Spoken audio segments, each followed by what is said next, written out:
पासानी गणराया अवतरला श्री भुवर प्रणवताराया जय देव निर्गुण ब्रह्म सनातन अव्यय अविनाशी निरंतर व्यापक मूल्ये श्री आदगतासी हे भूतत्व करो कर निसंशय अससी लीला मात्र धरले मानव देहासी जय देव जय देव पूर्ण देसी प्राची जाणीव तू कवना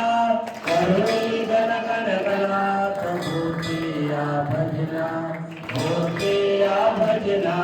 दाता हरिवर गुरुवर तुझी सुख सजना जिकडे पहावे तिकडे तू दिससी नैना जय देव लीला अनंत केल्या संकट सदनास ते करिले त्या अग्नी वाचुन चिलवेस जनाता निज जीवन निर्जल वापीस केला ब्रह्मगिरीच्या गर्वा